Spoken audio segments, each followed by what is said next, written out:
Welcome to the Speed Journal Driver Series, where we comb the globe exploring driving experiences for the driving enthusiast. I'm Jeff Francis, and this is the Speed Journal.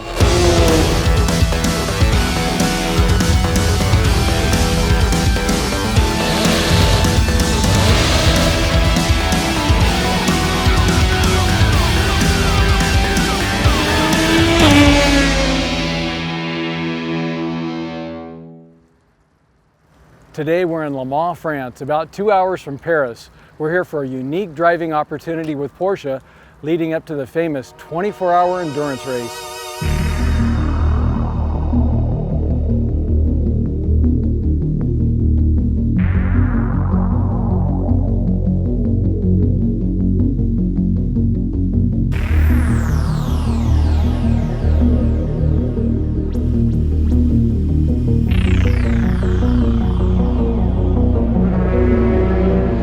We're here trackside at Le Mans. Listen, and you can hear the glorious sound of race cars qualifying for this grueling 24-hour endurance race.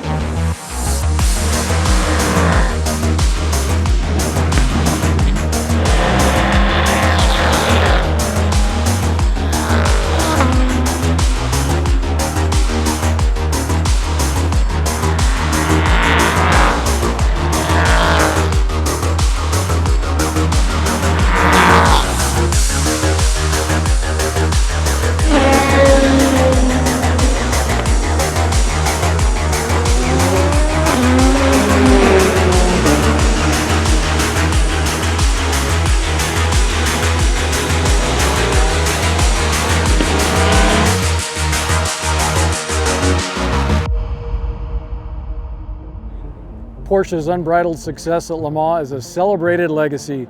How appropriate for the Porsche Experience Center to be right here at Circuit de la Sarthe Le Mans.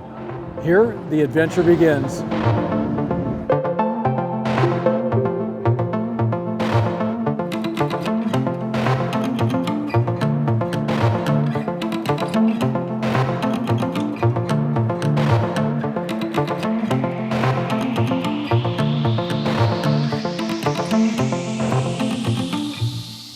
Porsche sait célébrer Le Mans.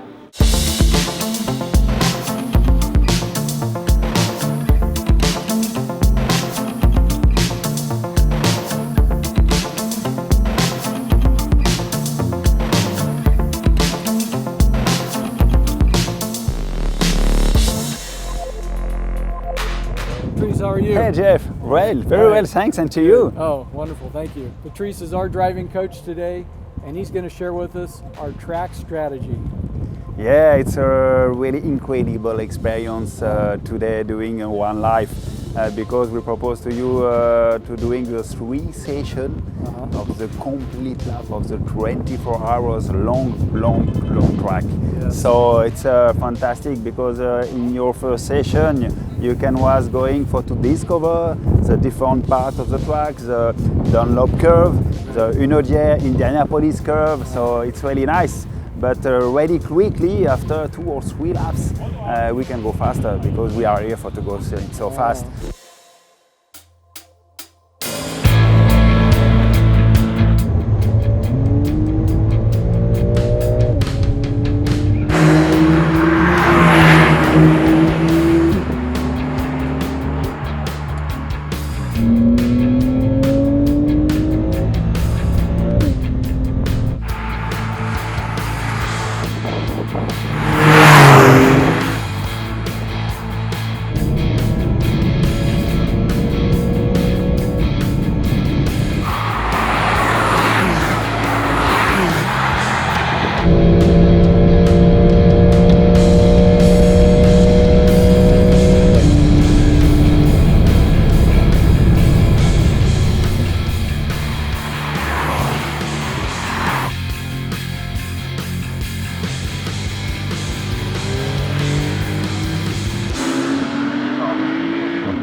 Le Mans is the most famous 24-hour race in the world, or certainly up there. It's been a very popular venue for manufacturers to prove their technology against man and machine and the clock to get the famous victory done. It's a very prestigious event. You've got incredible partners here, great people commit to it. Rolexes, the Porsches, all the big manufacturers, Corvette, Ford, BMW, Mercedes have done a bit here in my day, but yeah, it's a special event. To be honest, it's very, very hard to replace Formula One because it's much more individual, and I enjoyed that part of my profession because that's what I was used to for so long, through go-karts, through formula racing, to really just focus on my own performance with, of course, my team, but I didn't have to share the car with other drivers or with other categories. That was also a big challenge for me, to share the track with other categories and amateurs, so to speak.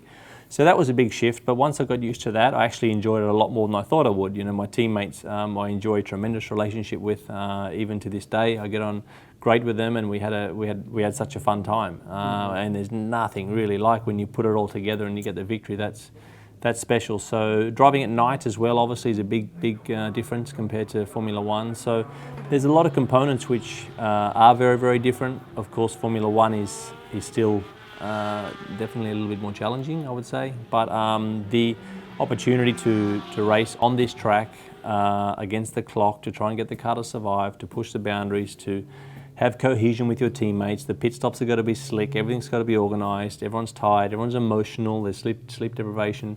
It's a tough event. Mm-hmm. And it's hard for people to realise the effort that goes into preparing for a 24-hour race, because you've got to have the car just so reliable, be on top of all of your lifing components, be on top of all the small little landmines that can catch you out along the way. It's very, very hard to manage that. And in true Porsche fashion, they wanted to have a lot of that responsibility themselves. We didn't have a huge amount of, we had some third party, of course, but generally it's all done by Porsche, of course.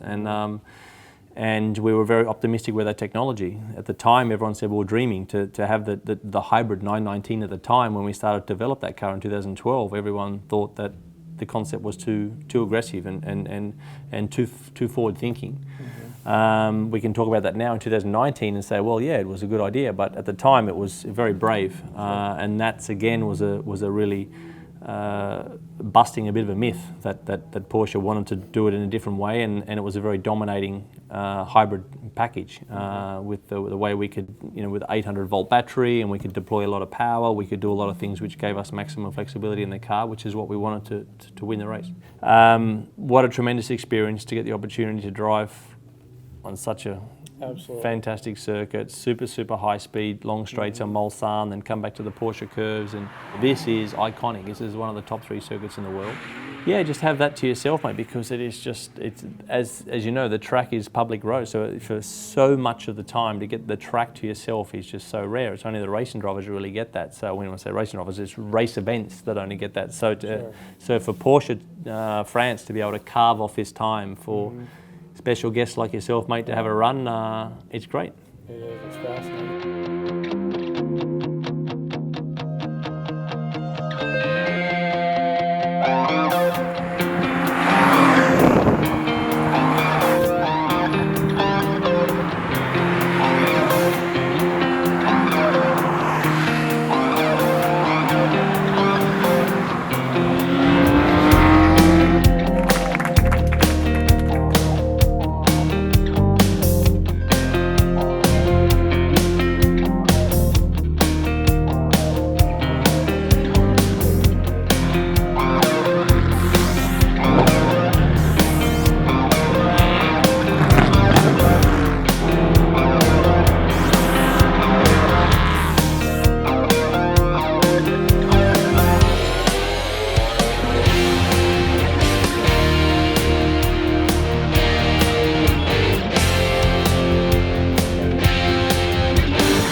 Porsche not only builds cars, they build relationships.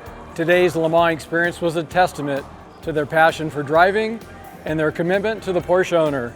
The Speed Journal speaks for enthusiasts around the world when we say, thank you, Porsche.